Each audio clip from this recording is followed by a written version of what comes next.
memeriksa satu saksi dan keterangannya sangat mendukung ya penelitian di persidangan terkait surat dakwaan yang Tadi ada dari LPSK Pak yang diperiksa Pak? bukan iya, saksi ini dalam perlindungan dari LPSK.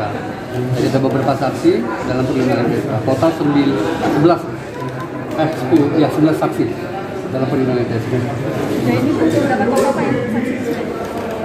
Sampai dengan saat ini sudah 11 saksi. Tadi gimana dia menyampaikannya Pak?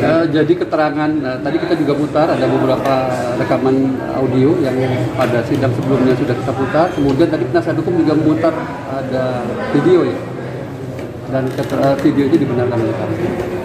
Dalam memberikan keterangan ada Tidak bebas, apa yang dia dengar, dia tahu, itu yang dia sampaikan.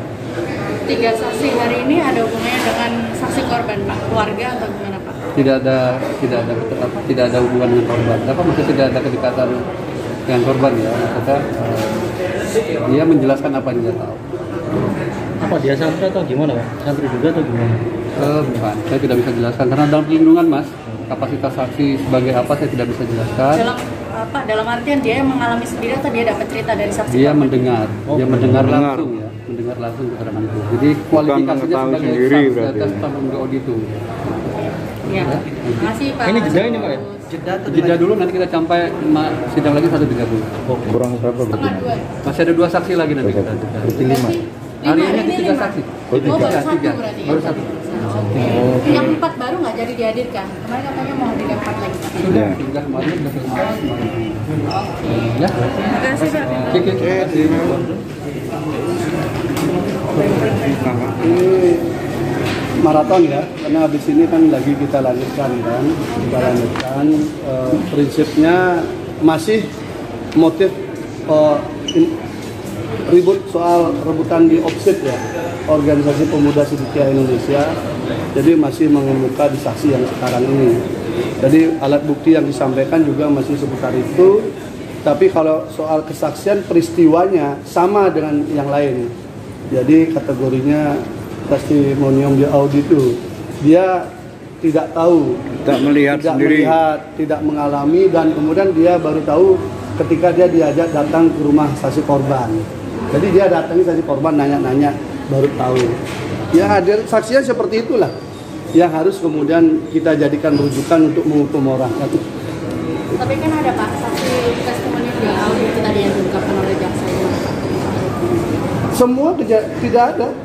Jadi semua kesaksian itu adalah kesaksian setelah peristiwa.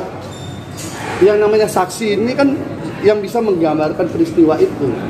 Saksi yang tadi ini kan saksi yang setelah beberapa bulan, bahkan beberapa tahun setelah itu, baru dia mengkonstruksikan cerita. Cerita ini yang dia ceritakan di sini. Terus apanya? Ada dia melakukan rekaman diam-diam dan sebagainya. Dia bilang bahwa itu merekam sesuatu yang biasa terjadi di OPSID. Ketika kita tanya, ketika dengan sekjen bertemu ada rekaman enggak? Nggak ada. Jadi tidak konsisten juga. Kalau kemarin kan rekaman suara yang diputar. Ya sama. Enggak sama itu. Dan kemudian tadi kami yang mengeluarkan. Kami mengeluarkan begini. Karena narasi yang dibangun di publik oleh kelompok orang yang menyatakan bahwa Mas Beki ini seorang predator yang membuat orang stres dan sebagainya. Kami tadi konfirmasi kepada saksi. Apakah benar saksi korban ini malah tampil live di FB gitu loh? Apa ada korban pemerkosaan malah dia memilih tampil di FB? Nah dia mengakui bahwa dia melihat itu di FB. Tetapi saksi yang kemarin mengatakan bahwa saksi yang sekarang ini bersama-sama dengan dia ngerekam itu. Maksudnya tampil di FB itu apa? Jadi si saksi korban ini bercerita bahwa dia tuh korban begini. Tampil live, jadi tidak tertutup kayak yang dibuat serem kalau acara-acara berita TV itu kan kayak tertutup gelap gitu kan. Ini malah dia vulgar semua. Bahwa dia jangan sampai ada korban seperti saya, bla bla bla. Tetapi ujung-ujungnya adalah minta Mas Beki mundur dari Ketua Umum OPSID. Kemudian dia juga minta biar Mas Beki tidak ngurus pondok pesantren. Jadi ujung-ujungnya motifnya ketemu lagi bahwa ada kekuatan lain yang men-setting untuk target itu. Itu diungkapkan video tadi oleh korban. Iya, oleh korban. Makanya itu yang kita tanyakan kepada saksi, apakah itu memang konstruksi saksi, saksi mengelak bahwa enggak, saya hanya taunya dari FB. Tapi saksi yang kemarin cerita bahwa dia Mas Deki ini mundur sebagai ketua umum organisasi pemuda Sidikiyah. Kemudian dia tidak lagi mengurusi pondok pesantren.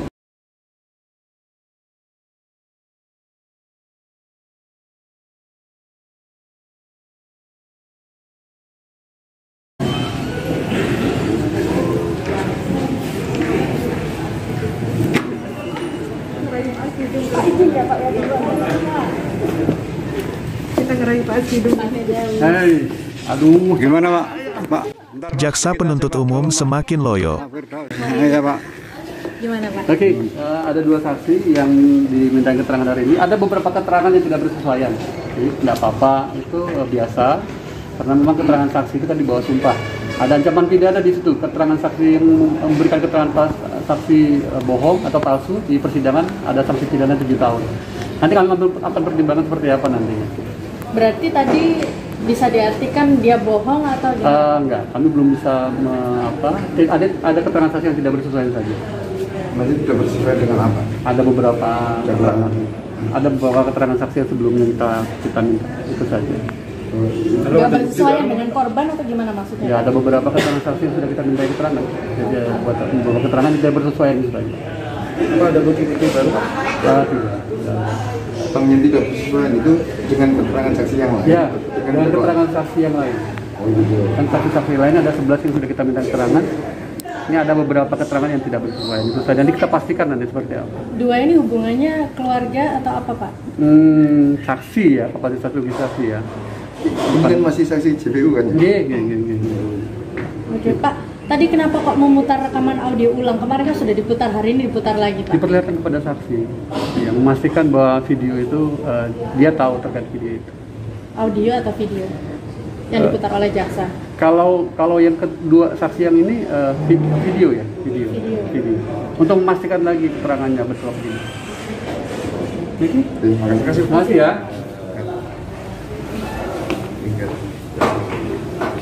Ya siap. Gimana Pak? Hari ini kita sangat senang dengan kesaksian yang dihadirkan oleh JPU. Jadi dua saksi fakta.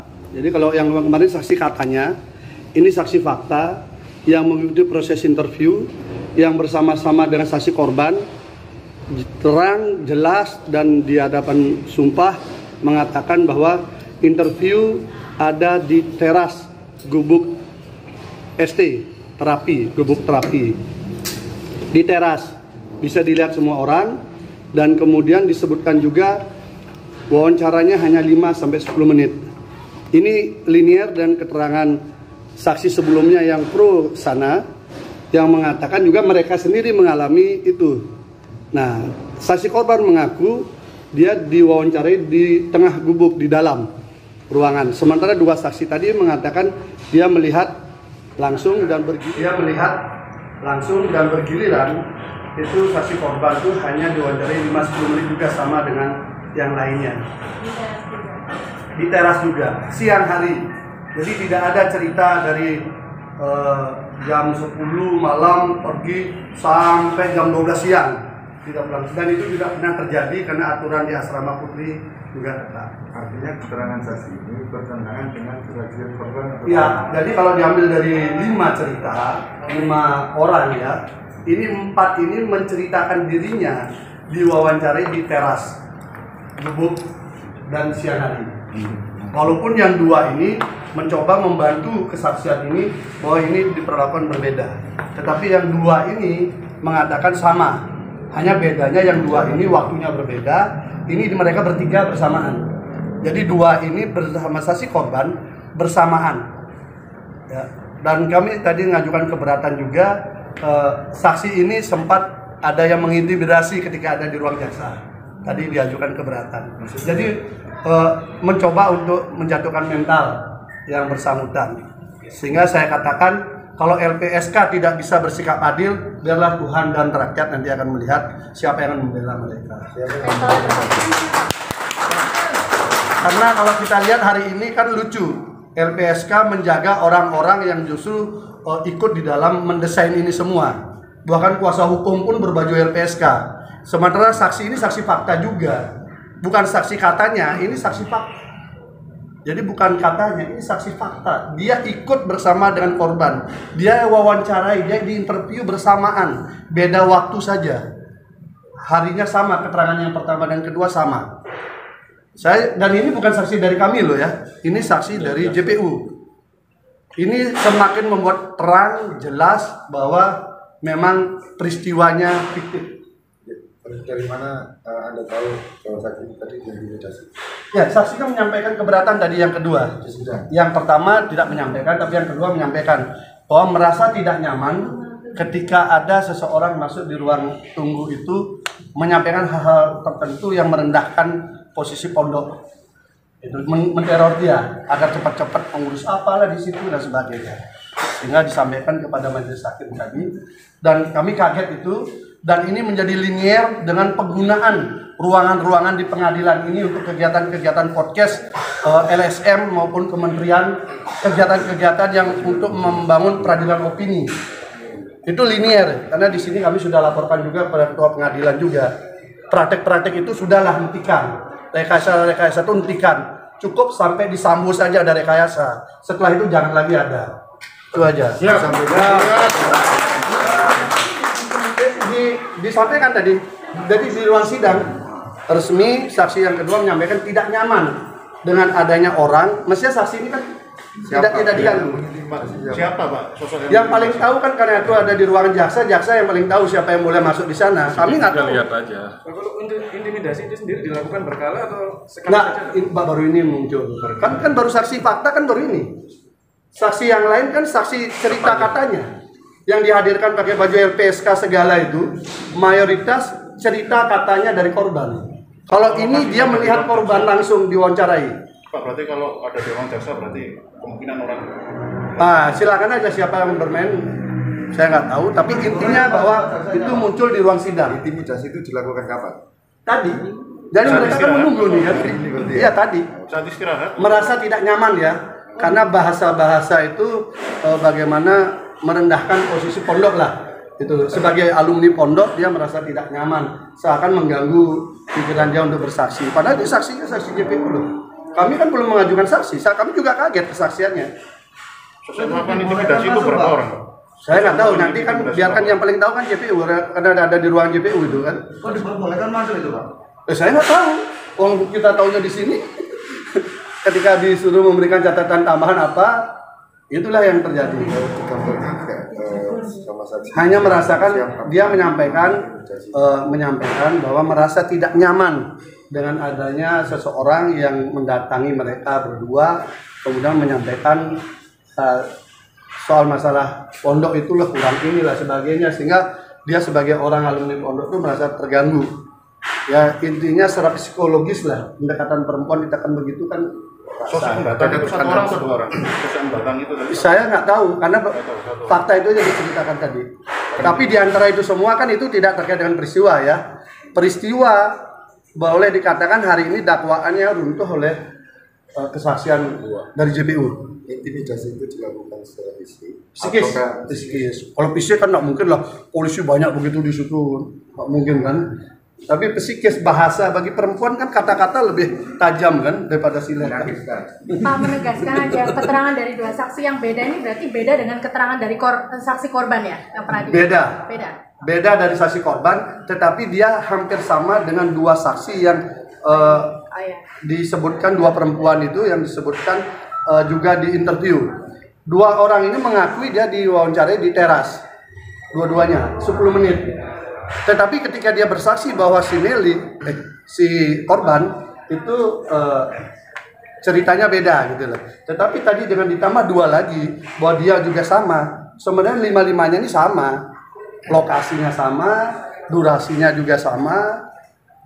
Jadi peristiwa itu berarti tidak benar ada peristiwa dari malam sampai pagi sampai siang baru pulang. Itu dibantah betul. Saya juga ya mungkin anugerah Tuhan lah, doa teman-teman pelan-pelan kebuka. Amin. Perlu perjuangan lebih keras lagi. Amin.